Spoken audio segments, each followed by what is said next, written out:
Welcome to the third in our series. We had an introduction, and last time we went over the first of the SCARF. What would you call them? Domains. Domains. They're called Domains. domains. Yeah, Okay, that's what status, Rock which, calls them. Each one is a okay, domain. a domain. So, status, which, that's pretty in your face, and you kind of know what that's all about. This next one, for me, was kind of behind the scenes, but so powerful when I really started thinking about it. So, this one, the one we're going to cover today, is the C, and that is certainty. Tim, tell us about certainty. Well, Certain. in a word, and I'm just reaching for my scarf notes by Rock, David Rock himself. So I want to get what he says about it because I want to emphasize to people that David Rock, who is a founder of something called the Neuro Leadership Institute and has written a lot of material on the brain and how it affects leadership. His primary concern is how understanding these things can affect leaders and create culture inside of organizations. And so he starts out by saying, although status is about relative importance to others. So one way to think about status is ranking, and we talked about that last time. The concept of certainty recognizes that the brain is constantly trying to predict the near future. So certainty concerns being able to predict the future and not like necessarily a horoscope or someone reading your palm or anything like that, but just what's going to come up in the immediate future. And so the brain is always scanning. It has basically pattern recognition software embedded in it. So when we got on this morning to do this taping, the first thing my brain was thinking is how's this going to go? Now we've done a couple before, shouldn't be all that big of a deal, but there was a little bit of, what's this next 5 minutes going to be like? What's this next 10 minutes going to be like? What's this one going to be like? What are we going to do? What am I going to say? I don't have everything written down. What's Robert going to say? You never know there. Yeah, you never know. You never know. But the idea is that, and of course, this kind of makes sense. Again, going to the purpose of SCARF, which is to keep us alive, that if you can kind of have an idea what's coming next, you might be able to avoid some serious danger. And so to know and to be able to predict is very important.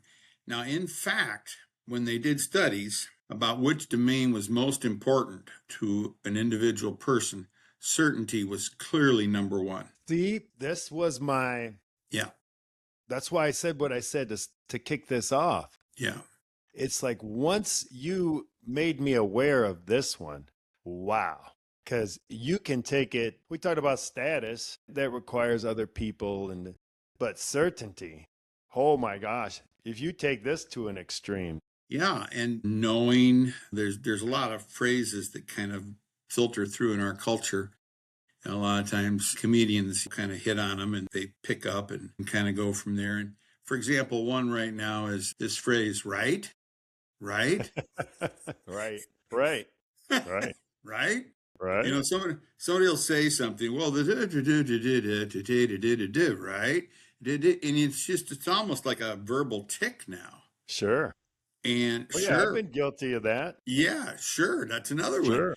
For sure, there's this phrase, 100%, 100%. All this is about when people say, right, it's you agree with me, right? Like I know what I'm talking about, right?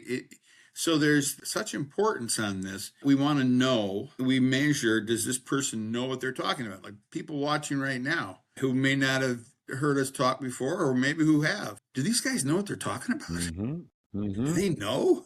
Do they really know? We're up to working with companies. We don't know them. They don't know us. And that knowing preceding it is really important. And how do you get to know? Well, a little bit at a time. It just cracks me up. This thought just popped into my head. You and I believe our orientation is we have no control over anything. So it just dawned on me this is like the polar opposite of the human condition. That's why Yeah. this one is so big Yeah. because man, oh man, if I have the illusion of certainty, it's an illusion. Yeah. And that's why if you look at a lot of the quote unquote stress right now, you'll hear the phrase, these are uncertain times. Oh my gosh, the insurance companies, right? Yeah, absolutely. These are uncertain times. And so companies, as I've mentioned with status, companies are always, I've talked, I think, a while back about the name of that printing company is called For Imprint. And their slogan, For Imprint, for certain. In other words, you're going to get your order that you made, and it's going to be perfect the first time and every time. Because there's such an upset around when you think something's going to happen and then it doesn't. The brain gets triggered by that. Big time Man, triggered. It's an unfulfilled expectation. And when expectations get unfulfilled, when that next 5-10 minutes that you thought was going to happen, your brain has worked so hard to kind of control. Okay, I know what's coming here. I know what's coming here. Okay, I know. And even that phrase, well, I know what's coming. People use that a lot. I know what's coming. On the golf course, you'll see people bend over a putt, and they'll putt, and it'll be a little left, a little right. Many of them say, I knew I was going to do that. It's even something you don't want to happen necessarily. You just kind of, I knew that was going to happen. And so there's this urge, this component. Now, the other thing that's interesting about knowing everything that's coming is it doesn't take much faith if you do know. So if you're coming from a Christian perspective and you have the Bible, which talks about walk by faith, not by sight, some people might interpret that to be, well, the Bible, they just want us to go without knowing what's going to happen. Well, yeah, read Hebrews. Abraham went out not knowing where he was going to go. He went out not knowing where he was going to go. And that's kind of an element of faith. That's one of the hardest things for the human brain to deal with. So you think about that as part of an organization. Specifically, I remember I started with Quaker Oats Company that was privately held when I started, family owned. Well, then we went public, totally different world. Now we have earnings projections and stock market, and we have to predict. Totally changed the culture, where before we were kind of family owned, and Mr. Stewart would come around and he'd shake hands, and it was great. But then it's like, oh my gosh, every quarter we've got to hit the number. And we did some silly things to hit the number. Now, you see, now that's where, and I've been telling you this is why you're so perfect for this, because you have been there. You know what's going on in corporate America and in corporations. Quaker Oats, I mean, who hasn't heard of Quaker Oats? Yeah, and then the predicting, and that's where the quarterly statements come out and the earnings projections, and the stock market goes up and down based on, well, did they hit their number? Well, it doesn't look like they're going to hit their number. Well, then the stock goes down. It's all about the predictions. To some extent, there's some reason to the rhyme in the sense that even though certainty is an illusion, there really is no certainty. And there's really no way to control our environment, really. There are things like insurance and other things in industries that come along to say, okay, if this were to happen, you now know that you'd have financial security and you get protection. I've always, when insurance companies advertise they provide protection, they don't provide protection because something can still happen. But what they do provide is if it does happen, maybe they can replace that income. Well, that could be helpful for somebody. So, it's just kind of a way to manage the fact that we live in an environment of uncertainty, all the while craving certainty. And that's the point. And to the extent that your organization or as an individual are motivated and inspired to make things certain, my Quaker example, you can see behaviors change dramatically. CEO, I remember he came to our plant and he had a guy behind him. And I'm like, what's that dude doing? Well, he's monitoring the stock market. If the stock moves more than this much, Bill's got to be prepared to get on camera and explain what's going on. You talk about stress, because he's got to go every year and talk to the shareholders and say, this is what we're going to do. and I'm certain. So you think that world, so if those of you watching, if you're living in whatever world you're living in, even as an individual, it's a great exercise to just think about, okay, how much am I trying to pad into my life certainty? Well, and now I want to put a fly in the ointment of it, because there's a competing desire in corporate America. Businesses are often driven to want to grow. Probably one of the reasons they went public at Quaker Oats was, well, this is the way to grow, one way to grow. And so to grow is a value that most business leaders want and desire. More impact, more money, more, grow. Here's the problem. You can't know if you're growing. You can't be knowing what's going to happen if you're growing. Growth, and what I call noth, is that state of always needing to know. You can't know and grow, because that's the nature of growth. So the first grader says, I really love first grade. What now? Mom says, second grade, Johnny, second grade. Oh, what's that going to be like? Well, it's kind of like the first grade, but you're going to grow. Oh, and then they get to second, and then and so there's always these transitions that are going along. So every growth requires you to set this need to know aside a little bit, and it can be a competing value, and leaders are stuck in that. How much do we leave it the way it is, and how much do we add something new? Because you cannot, the old expression, if you keep doing the same thing, you're going to get the same result. And that's true. And the other phrase, if you're not growing, you're dying. That's kind of true too. And so leaders are stuck in this, needing to know, wanting to provide certainty for all the people that work there, but at the same time needing to grow, which is uncertainty. And how do you balance those two values? Typically, that's the current world, what you're describing. That's why we are excited about what we're doing here. Yeah. Because these sessions are all about giving you kind of an overview of what SCARF is all about and how it potentially impacts. Yeah, and one thing we want to provide for people is the certainty that if they're having these challenges, that's normal, that's expected. You're a human being with a human brain, and you can kind of relax and go, okay, that's why I'm stressed out. I'm stressed out because my status has been threatened. I'm stressed out because my certainty is being threatened. I now at least kind of understand, and that's normal. It's not just me. Our company's not the only one going through this. If you're in any game, everybody's feeling probably similar to the way you're feeling. That's the beauty of it. And I go back to my experience when you took me through it. It was like, okay, I understand now. When you become aware of something and you see it, well, now you can deal with it better. Yeah. And you can realize where your blind spots are and how this could potentially be driving you in the wrong direction. Yeah.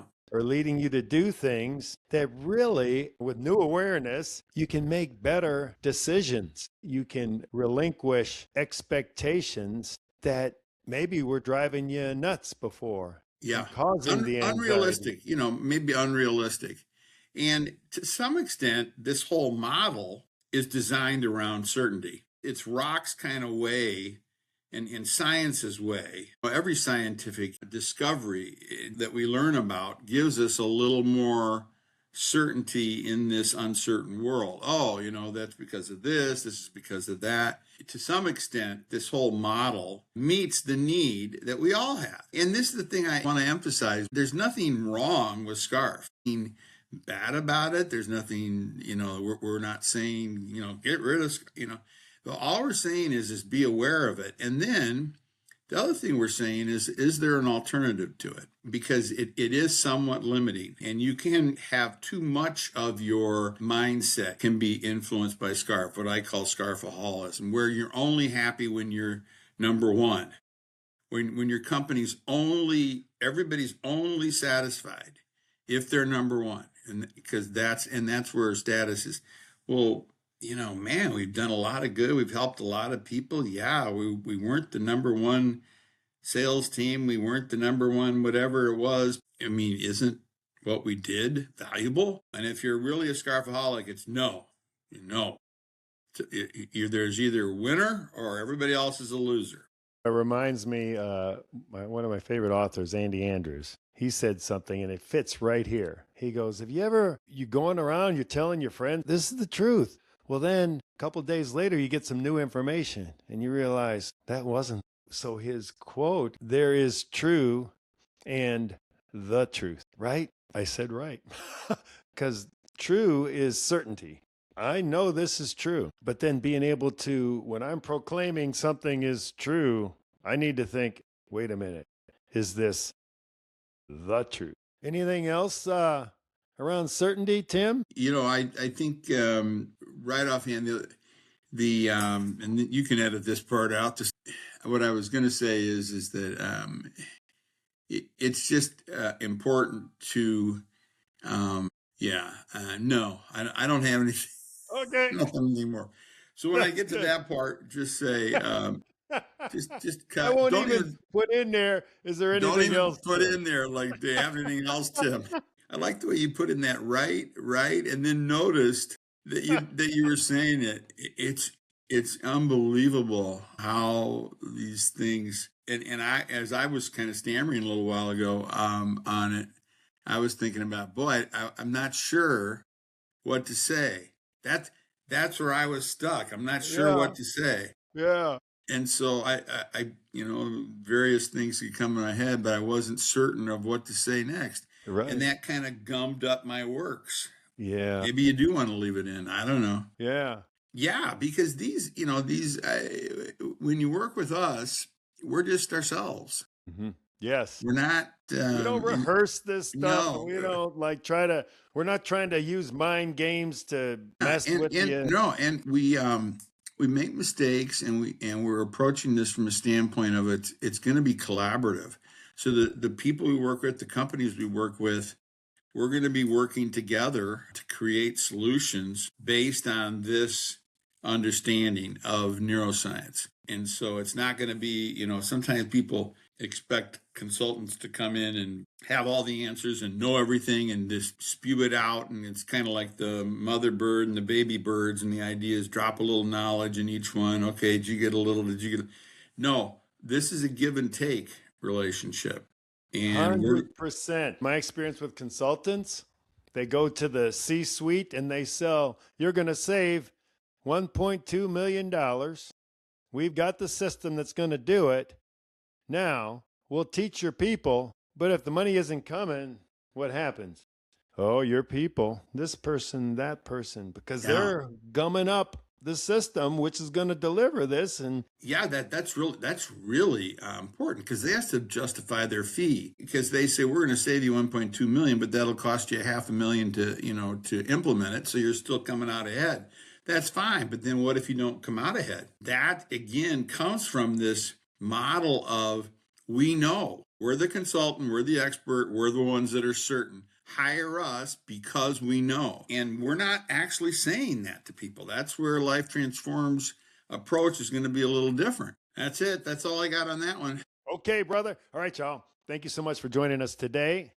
We are going to be jumping back in with autonomy. So we can't wait. Thank you so much for hanging out with us today, and we will see you the next time.